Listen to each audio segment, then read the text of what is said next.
Good morning. Good morning. Welcome to the Show Me the Shift podcast today. I am Coach Lenora, certified life coach, international best-selling author, and the creator of the Victorious Movement. How are you all doing today? Hopefully everybody is well, is blessed, is doing amazing. And so today we are going to talk about basically how do you kind of put your best foot forward? How do you ensure that you are doing everything that you can do to make sure that when you're in the job market, because today is all about career. So when you're in the job market, how do you ensure that you are looking for the job that is right for you, not just throwing spaghetti at the wall and hoping that something sticks, but also how do you ensure that you're putting your skills forward and you're understanding what companies are looking for when it comes to the different types of skills that they are stating on the job description, but also how do you sell yourself, right? How do you get that information out to the masses so that they know who you are, what you're all about, and that you aren't just taking a job solely because of the fact that you're desperate and you're looking, right? We don't want to do that in relationships, and we don't want to do that in the job search. And so today what we're going to be talking about is knowing your value, about doing kind of a skills inventory, and then also trying to make sure that we understand like what they're asking for and what we have to bring to the table and how that potentially can be in alignment, right? And so on that note, we'll hop in and get started. So when it comes to skills, you have to realize what it is that you can bring to the table. So you're reading the job description, you're seeing the information that they are sharing that is really important to them.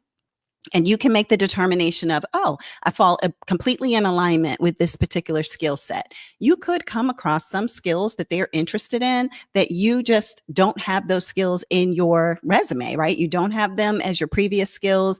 You may feel as though they are definitely trainable skills, but not skills that you're bringing in day one. And that's where you can figure out, are they looking for these as required skills or are they looking for these as preferred skills? If they're looking for them as preferred skills, then you know that it's not necessarily that you do have to have those skills coming in day one, that they are probably teachable and coachable skills, versus if they're saying, no, you absolutely have to have this when you come in the door, then that can give you some pause before you decide to apply. Again, we don't want to throw spaghetti at the wall and apply to a bunch of jobs that we aren't qualified for.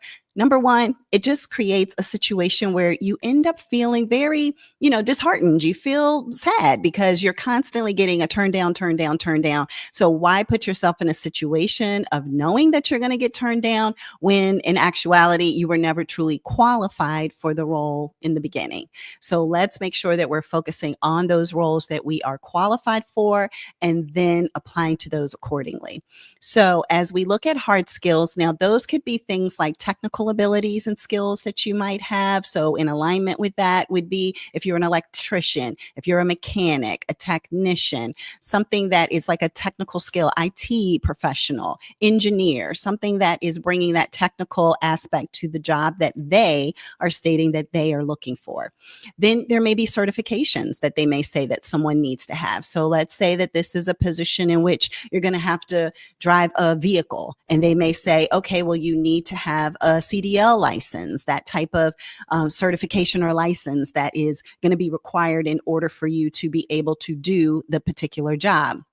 There are some companies that will say you need to have that day one coming in off the street, and other companies might say, oh, we'll give you the first 3 months, the first 6 months of you working, we'll train you on other things. And as long as you can pass that certification in that amount of time, then everything's good to go and your job isn't at stake.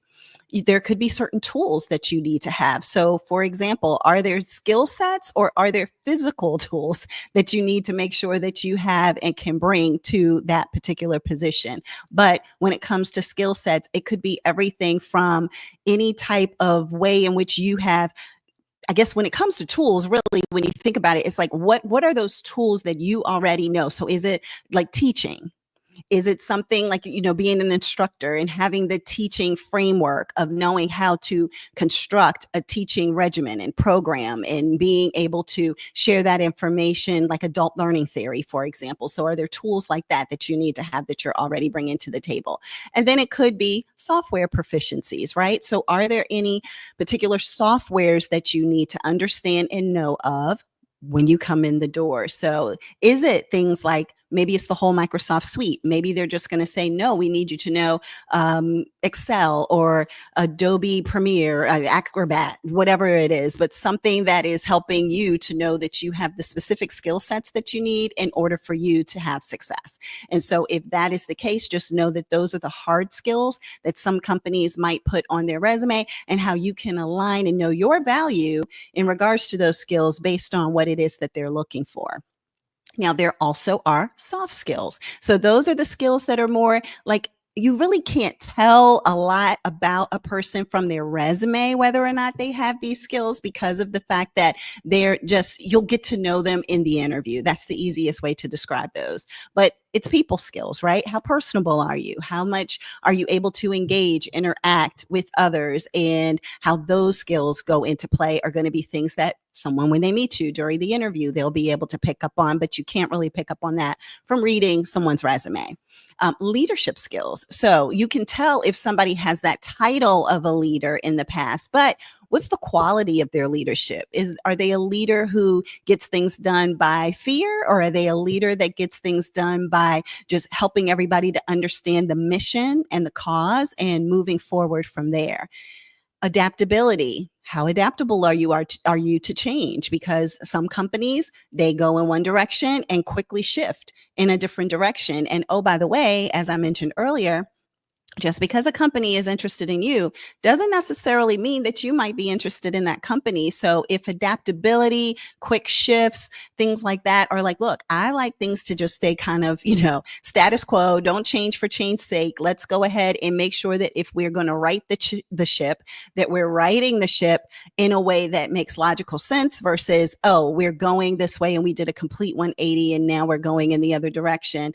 And oh, by the way, it feels like, you're getting jolted, like you're having, panic attack because of the fact that things are just happening too quickly. Well, if you know that that's how you have been in previous companies, maybe if you're seeing that a company is saying, hey, we shift often, we need somebody adaptable, and you're realizing that that's not you, maybe that's not a position that you would want to apply to, right?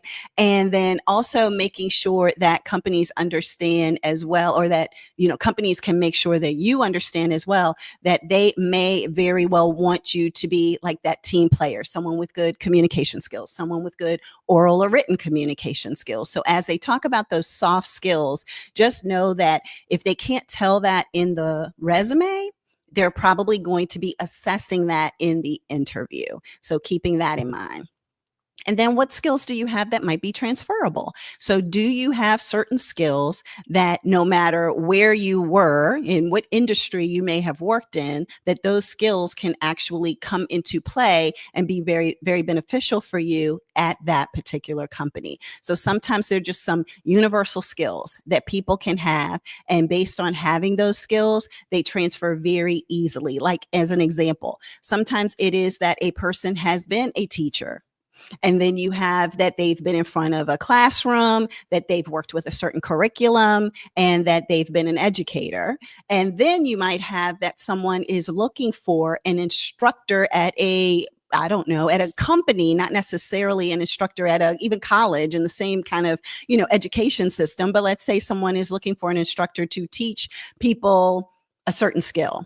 And a teacher who may have taught the 5th grade may have the structure, the understanding of how to create the curriculum, how to go about reading a particular book, manual, information, SOP, and taking that information and creating it as such that it can be a training opportunity for others. And if they can do that, it's a transferable skill. So yes, you were in the school system, but now you can come to this corporation and teach potentially mechanics how to do a particular job because you've read the information, you've developed a plan and curriculum, and you're able to go ahead and assist people in that way, and you're transferring that skill set. So that's just one example, but there's plenty that can go with you being able to take a certain skill set, transferring that, and making sure that people can see the value that you bring to the table because of the fact that you have additional skills that really just help in the overall picture of the scope of what that company is looking for. So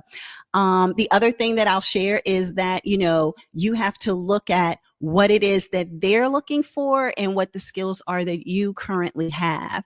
And so it might be this kind of, if you think of it, you could even write it out as a list to say what they want and what I have, and making sure that you can align that as well as you're looking at the job and descriptions or preparing for an interview. If you're looking at the job description and you're saying, they say they want project manager. Well, I've led 3 different projects. So let me think of examples in situations in which I've done that, so that way, if they're going to ask me a question in the interview about leading projects, because I know that's important to them, I have now 3 different examples of situations that I can think of projects that I've led. And depending on if they're asking me about if it's been a challenge, then I have this answer I can give. Where it was that I made the most impact, then this is the answer that I can give. So just knowing that there are ways in which you can decipher what it is that's important to the company and how that could impact when you apply and what positions you apply to, but also how you can even prepare for the interview, and making sure that, especially if it's something that they're saying is a minimum requirement of the job, the likelihood they're going to ask you a question about that is probably high. So you want to make sure that you have some examples and some understanding of how to share information with them in such a way that helps them to know exactly why you are the right candidate for that role. Same thing in regards to, for example, if they say, well, we need somebody with budget experience, and you're like, hey, I had one project that I worked on where I was responsible for a $50,000 budget. Well, then have that information there. Know that, hey, if they're asking for that, I can apply because I do have experience in that. And then knowing that also, let me think through how I might even answer some questions around that when I go to an interview. And then social media skills. That's really important for a lot of companies right now, if people have those types of skills, depending on what industry you are in, especially something that is more cutting edge or tech, then they're going to want to know, hey, how do you get the word out? How do you engage and interact with your following, with your, people who are in your community? And so therefore it's like, well, I grew my own social media by 40%. So that's something that I can definitely speak to and make sure that they have a good understanding of. And if that's the case, based on your engagement, you can go ahead and make sure that they have that information and know exactly how you can transfer your knowledge of your own personal social media, but how you can impact the social media of an organization or a company as well. So those are just a few things that I wanted to share today in regards to not only you being able to figure out your own value, understanding what companies are specifically asking for around hard skills, soft skills, transferable skills, but also how you can take certain information from that and even use it to help you when it comes to the interview process. So on that note, gosh, time just goes so fast. And thank you all so much for being in the room. Amazing day. I feel like some things are getting a little choppy here. I don't know what's going on. All of a sudden, I feel like I'm starting to get a little choppy, or maybe I was all along and I couldn't tell. But I hope everybody has an amazing, amazing Wednesday. Take care of yourself. Take care of each other. I hope that you take this information that is valuable to you. And also for anybody who is interested, you should see that there is something, if you, someone you love, a child is looking right now, especially in this job market, for an opportunity, there is information in the description of this where I have something called From Overlooked to Interviewed, and it walks people through every step of the process, from looking at a job description, making sure your resume is in alignment with that, going all the way through to how do you ensure that you actually are interviewing with confidence, negotiating your offer, and then making sure that you're doing everything you should do to follow up after the interview. All that's in a $37, which is it needs to be much more than that, but a $37 guide that walks you through. It's basically a mini course, videos. You can do it on demand, small chunks. And so just to let everybody know that that is something that I am offering to help people know exactly how to apply with confidence. So on that note, I hope everybody has an amazing Wednesday. Take care of yourself, and we'll talk soon. Bye.